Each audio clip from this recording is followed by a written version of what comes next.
Welcome everyone. PS success point চ্যানেলের পক্ষ থেকে সবাইকে শুভেচ্ছা। আশা করি সবাই ভালো আছো। আজকের এই ভিডিওটি মূলত বিদ্যাসাগর বিশ্ববিদ্যালয়ের অন্তর্গত যারা ইতিহাস অনার্স নিয়ে বর্তমান 6 সেমিস্টারে পড়ছো, মূলত তাদের উদ্দেশ্যেই আজকের এই ভিডিও। আজকের এই ভিডিওতে আমি আলোচনা করব ইতিহাস অনার্স 6 সেমিস্টারের DSE 3 এই পেপারের ওপর কতগুলো গুরুত্বপূর্ণ প্রশ্ন নিয়ে। তোমরা জানো DSE 3 এই পেপারে দুটো পার্ট রয়েছে। একটা হচ্ছে রাশিয়ান রেভলিউশন আর একটি হচ্ছে ওয়ার অ্যান্ড ডিপ্লোমেসি, যেটি 1914 থেকে 1945 পর্যন্ত পেপারটি রয়েছে। আজকে মূলত এই পার্টটির ওপর কতগুলো গুরুত্বপূর্ণ প্রশ্ন নিয়ে আলোচনা করব, যেগুলো ফাইনাল পরীক্ষার ক্ষেত্রে তোমাদের খুবই কাজে আসবে। তোমরা সম্পূর্ণ ভিডিওটি দেখো। 3 ধরনেরই প্রশ্ন নিয়ে আজকের এই ভিডিওতে আলোচনা করব, 10, 5 এবং 2। সাথে 2023 সালে যে সমস্ত প্রশ্নগুলো এসেছিল সেই প্রশ্নগুলোও সাথে আলোচনা করব। তো চলো দেখা যাক 10 নম্বরের কী প্রশ্ন এবারের ফাইনাল পরীক্ষার জন্য সম্ভাব্য রয়েছে। 10 নম্বরের প্রথম প্রশ্ন সাজেশান হিসেবে আমি রেখেছি প্রথম বিশ্বযুদ্ধের কারণ। প্রথম বিশ্বযুদ্ধের কারণ, এই প্রশ্নটি ভীষণ ইম্পর্টেন্ট। 2 নম্বর প্রশ্ন হলো দ্বিতীয় বিশ্বযুদ্ধের কারণ। 2023-এ প্রথম বিশ্বযুদ্ধ বা দ্বিতীয় বিশ্বযুদ্ধ কোনো প্রশ্নই আসেনি, কাজে এবারে অবশ্যই দুটোর মধ্যে একটি প্রশ্ন আসবেই। তোমরা দায়িত্ব সহকারে দুটো বিশ্বযুদ্ধের কারণ ভালো করে পড়ে যাও। 3 নম্বর প্রশ্ন, তোষণ নীতি কী? পাঠ প্রশ্ন, এই নীতি দ্বিতীয় বিশ্বযুদ্ধের জন্য কতখানি দায়ী ছিল? 4 নম্বর প্রশ্ন হলো দ্বিতীয় বিশ্বযুদ্ধে অক্ষশক্তির পরাজয়ের কারণগুলি বিশ্লেষণ করো। 5 নম্বর প্রশ্ন হলো 1917 খ্রিস্টাব্দের রুশ বিপ্লবের কারণ ও ফলাফল আলোচনা করো। 6 নম্বর প্রশ্ন হলো স্পেনের গৃহযুদ্ধের কারণ ও ফলাফল আলোচনা করো। 7 নম্বর প্রশ্ন হলো মিউনিক চুক্তির প্রেক্ষাপট ও তাৎপর্য আলোচনা করো। আমি সাজেশান হিসেবে এই 7টি প্রশ্ন ওয়ার অ্যান্ড ডিপ্লোমেসি DSE 3-এর এই পার্টটির ওপর রেখেছি। প্রত্যেকটি প্রশ্ন ভীষণ ইম্পর্ট্যান্ট। আমি আশা করি এর মধ্যে থেকে তোমরা 10 নম্বরে কমন পেয়ে যাবে। আবার কখনো কখনো হয় এরকম 10 নম্বরের প্রশ্নগুলোকে পাঠ প্রশ্ন ভেঙে 5-এ চলে আসে, কাজে সবকটি প্রশ্ন তোমরা দেখে যেও, যেগুলো আমি সাজেশান হিসেবে দিয়েছি 10-এ। অতিরিক্ত কয়েকটি প্রশ্ন অনেক সময় 23 সালে এসছে, মানে ছেলেমেয়েরা 24-এ পড়ে যাবে না, তবে এই প্রশ্নগুলোও তোমরা দেখে যেও। 23-এ 10 নম্বরের যে প্রশ্নগুলো এসেছিলো, 4টি প্রশ্ন থাকে, 2টি করতে হয়। সেই 4টি প্রশ্ন হলো, 1 নম্বর, তুমি কি মনে করো যে ভার্সাই চুক্তি শান্তি প্রতিষ্ঠা করতে ব্যর্থ হয়েছিল?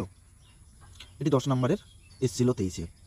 2 নম্বর প্রশ্ন ছিল উড্রো উইলসনের 14 দফা দাবি বর্ণনা করো। 3 নম্বর প্রশ্ন ছিল জার্মানিতে নাৎসিদের ক্ষমতায় উত্থানের কারণ কী ছিল? 4 নম্বর প্রশ্ন ছিল ইউরোপের ওপর মহামন্দার প্রভাব আলোচনা করো। এই 4টি প্রশ্ন 23-এ 10 নম্বরের এসেছিল। এগুলো 5-এ দিয়ে দিতে পারে। 14 দফা দাবি, মহামন্দার প্রভাব এসেছিল, তার কারণটা দিয়ে দিতে পারে। তো তোমরা 23-এর প্রশ্নগুলো অবশ্যই একটু দেখে যেও। এরপরে 5 নম্বরের আমরা প্রশ্ন দেখে নিব কোন কোন প্রশ্ন এবারের জন্য সম্ভাব্য ইম্পর্টেন্স রয়েছে। 5 নম্বরের প্রথম প্রশ্ন সাজেশন হিসেবে রেখেছি আমি 1917 থেকে 1918 কাল পর্বে সোভিয়েত রাশিয়ার পররাষ্ট্র নীতি সম্পর্কে আলোচনা করো। ভীষণ ইম্পর্টেন্ট এই প্রশ্নটি। 2 নম্বর প্রশ্ন রেখেছি ভার্সাই চুক্তিকে নির্দেশমূলক শাস্তি বলা হয়েছে কেন? ভার্সাই সন্ধি থেকে একটা 10 নম্বরে 23-এ এসেছিল, তো 5 নম্বরের আমি নির্দেশমূলক শাস্তি বলা হয় কেন ভার্সাই সন্ধিকে, এই প্রশ্নটা কিন্তু 5-এ আসতে পারে। 3 নম্বর প্রশ্ন দিয়েছি ফ্যাসিবাদী ইতালির পররাষ্ট্রনীতি আলোচনা করো। নাৎসিবাদী 10-এ এসেছিল, 23-এ ফ্যাসিবাদটা এবারে ইম্পর্টেন্ট রয়েছে, তার পররাষ্ট্রনীতি আলোচনা করো। 4 নম্বরের প্রশ্ন রেখেছি লোকার্ণ চুক্তির প্রেক্ষাপট ও তাৎপর্য সম্পর্কে আলোচনা করো। 5 নম্বর প্রশ্ন কেন দ্বিতীয় বিশ্বযুদ্ধের পূর্বে রোম বার্লিন টোকিও অক্ষ চুক্তি গঠন হয়েছিল? এই প্রশ্নটিও ভীষণ ইম্পর্টেন্ট। 6 নম্বর প্রশ্ন দিয়েছি প্রথম বিশ্বযুদ্ধে কেন মিত্রশক্তি সফল হয়েছিল? 10-এ রেখেছি অক্ষশক্তি পরাজয়ের কারণ, 5-এ দিয়েছি মিত্রশক্তির সফল হয়েছিল কেন। 7 নম্বর প্রশ্ন রেখেছি নিরস্ত্রীকরণের লক্ষ্যে স্বাক্ষরিত ওয়াশিংটন চুক্তিসমূহের বিষয়ে বিশদ আলোচনা করো। 8 নম্বর প্রশ্ন রেখেছি হিটলারের পররাষ্ট্রনীতি বা বিদেশ নীতি আলোচনা করো। এরপরে 9-এর দাগে কয়েকটা টিকা দিয়েছি, এই টিকাগুলো দেখে যেও।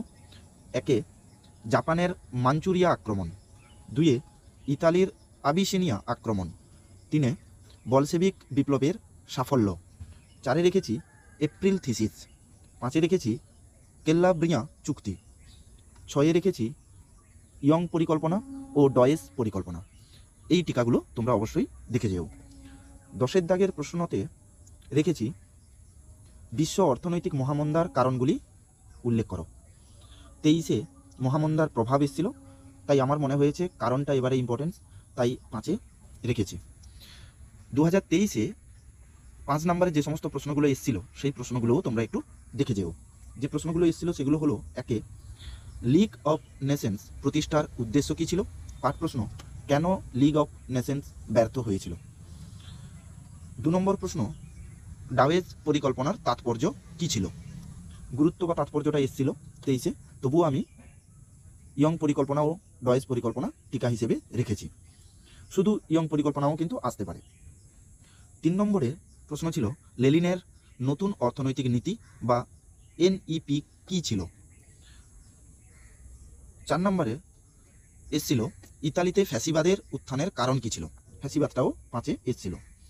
5 নম্বর প্রশ্ন ছিল কিভাবে হিটলার চেকোস্লোভাকিয়ার সমস্যা সমাধান করেছিল? 6 নম্বর প্রশ্ন ছিল 1939 সালের রুশ জার্মান অনাক্রমণ চুক্তির গুরুত্ব আলোচনা করো। এই প্রশ্নগুলো 2023-এ এসেছিল, তবুও তোমরা একবার দেখে যেও। আশা করি যে প্রশ্নগুলো 5 এবং 10-এ দিয়েছি এর মধ্যে থেকেই তোমরা কমন পেয়ে যাবে। তবে যতগুলো প্রশ্ন দিয়েছি দায়িত্ব সহকারে তোমরা পড়ে যেও। এরপরে দেখে নেব আমরা 2 নম্বরের কী কী প্রশ্ন এবারের জন্য ইম্পর্টেন্স রয়েছে। 2 নম্বরের প্রথম প্রশ্ন, ওয়েমার প্রজাতন্ত্র কেন প্রতিষ্ঠিত হয়েছিল? এই প্রশ্নটি 2022-এ এসেছিল, 2023-এও এসেছিল। 2 নম্বর প্রশ্ন দিয়েছি ব্রেস্টা লিটভক্স সন্ধির প্রধান শর্তগুলির উপর আলোকপাত করো। এটা 22 সালে এসেছিল প্রশ্নটি। আমি কাছে লিখে দিয়েছি কোনটা 22-এ এসেছিল, কোনটা 23-এ এসেছিল। কাছে 2 নম্বরের অনেক প্রশ্ন রিপিট হয়, সেই জন্য আমি কাছে লিখে দিয়েছি যাতে তোমরা বুঝতে পারো কোন প্রশ্নটা গুরুত্ব বেশি রয়েছে তার জন্য। 3 নম্বর প্রশ্ন, অ্যাংলো জার্মান নৌ চুক্তি কাদের মধ্যে স্বাক্ষরিত হয় এবং কত সালে এই চুক্তি স্বাক্ষরিত হয়েছিল? এটা 22 সালে এসেছিল। 4 নম্বর প্রশ্ন, নব অর্থনৈতিক নীতি লেনিনের যেটা টিকা রেখেছি এনইপি এর উপর সংক্ষিপ্ত টিকা লেখো। এটাও 22 সালে এসেছিল। 5 নম্বর প্রশ্ন, সশস্ত্র শান্তির যুগ বলতে কি বোঝো? এই প্রশ্নটিও 22 সালে এসেছিল। 6 নম্বর প্রশ্ন দিয়েছি ডয়েজ পরিকল্পনার প্রধান দিকগুলি সম্বন্ধে আলোচনা করো। এই প্রশ্নটিও 22 সালে এসেছিল। 7 নম্বর প্রশ্ন ছিল ল্যান্ড লিজ পলিসি কি? এটি 22 এবং 23 সালেও এসেছিল। কাজে তোমরা প্রশ্নগুলো দেখে বুঝতে পারছো যে এমন কিছু প্রশ্ন 22-এও এসছে আবার 23-এও এসছে, কাজে 24-এও আসতে পারে। 8 নম্বর প্রশ্ন, মিউনিক চুক্তির তাৎপর্য বিশ্লেষণ করো। এই প্রশ্নটিও 22-এ এসেছিল, আবার 23-এও এসেছিল। 9 নম্বর প্রশ্ন, ড্রেই কাইজার বুন্ড বা 3 সম্রাটের মৈত্রী চুক্তি কী ছিল? 10 নম্বর প্রশ্ন দিয়েছি সেরাজেভো হত্যাকাণ্ড কি? পাঠ প্রশ্ন, এর ফল কি হয়েছিল? বা প্রশ্ন ঘুরে আসে প্রথম বিশ্বযুদ্ধের প্রত্যক্ষ কারণ কি ছিল? 11 নম্বর প্রশ্ন দিয়েছি 14 দফা শর্ত কে ঘোষণা করেন এবং কেন ও কখন? সময়কালটা দিতে পারে। 12 নম্বর প্রশ্ন দিয়েছি ভার্সাই চুক্তিকে কেন আরোপিত চুক্তি বলা হয়? 13 নম্বর প্রশ্ন দিয়েছি জাতিসংঘ কেন গঠিত হয়েছিল?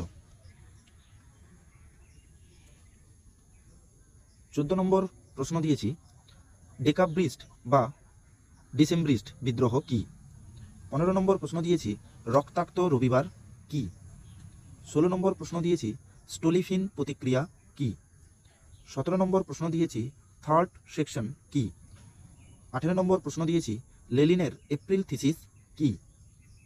19 নম্বর প্রশ্ন দিয়েছি মেইন ক্যাম্প কার রচনা, এর মূল বক্তব্য কি ছিল, মানে বিষয়বস্তু। 20 নম্বর প্রশ্ন দিয়েছি হিটলারের উত্থানের দুটি কারণ লেখো। কাজে প্রত্যেকটি প্রশ্ন ভীষণ ইম্পর্টেন্ট। 21 নম্বর প্রশ্ন দিয়েছি ফুয়েরার কথার অর্থ কি?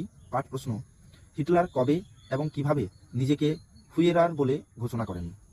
21 নম্বর প্রশ্ন দিয়েছি স্পেনের গৃহযুদ্ধ কবে এবং কাদের মধ্যে সংগঠিত হয়? 22 নম্বর প্রশ্ন দিয়েছি রুশ জার্মানি অনাক্রমণ চুক্তির গুরুত্ব কি? 23 নম্বর প্রশ্ন দিয়েছি এন্টি কমিনটার্ন চুক্তি 1936 খ্রিস্টাব্দে কি? এটা 23-এ এসেছিল। 24 নম্বর প্রশ্ন দিয়েছি হিটলার কেন অস্ট্রিয়া, চেকোস্লোভাকিয়া, পোল্যান্ড আক্রমণ করেন? তো এগুলো একটা একটা আসতে পারে। অস্ট্রিয়া কেন আক্রমণ করেন, চেকোস্লোভাকিয়া কেন আক্রমণ করেন, পোল্যান্ড কেন আক্রমণ করেন। আমি একটি প্রশ্নে 3টি পার্ট দিয়ে দিয়েছি। 25 নম্বর প্রশ্ন হলো নাৎসিবাদ কি। 26 নম্বর প্রশ্ন হলো ফ্যাসিবাদ কি। 27 নম্বর প্রশ্ন হলো স্কোয়াড্রিজম কি। 28 নম্বর প্রশ্ন হলো মুসোলিনির রোম অভিযান বলতে কি বোঝো। 29 নম্বর প্রশ্ন হলো ইতালির আবিসিনিয়া দখলের তাৎপর্য কি। 30 নম্বর প্রশ্ন হলো দ্বিতীয় বিশ্বযুদ্ধের জন্য ভার্সাই সন্ধি কি দায়ী ছিল। 31 নম্বর প্রশ্ন দিয়েছি অক্ষশক্তি ও মিত্রশক্তিভুক্ত দেশগুলির নাম লেখো। 32 নম্বর প্রশ্ন দিয়েছি দ্বিতীয় বিশ্বযুদ্ধের তাৎক্ষণিক বা প্রত্যক্ষ কারণ কি ছিল, এটা 23-এ এসেছিল। 33 নম্বর প্রশ্ন দিয়েছি তোষণ নীতি কি, এটাও 23 সালে এসেছিল।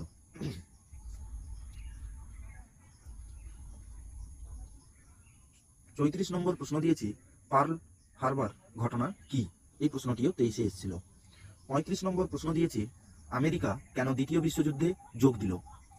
36 নম্বর প্রশ্ন দিয়েছি ইউএনও গঠনের উদ্দেশ্য কি ছিল, এই প্রশ্নটিও 23-এ এসেছিল। 37 নম্বর প্রশ্ন দিয়েছি ডি ডে কি, এই প্রশ্নটিও 23-এ এসেছিল।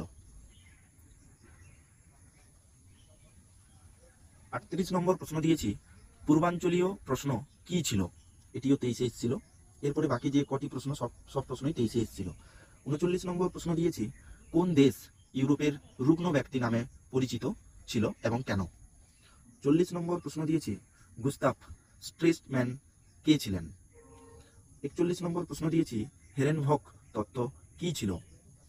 42 নম্বর প্রশ্ন দিয়েছি টিকা লেখো আটলান্টিক চার্টার বা সনদ কি।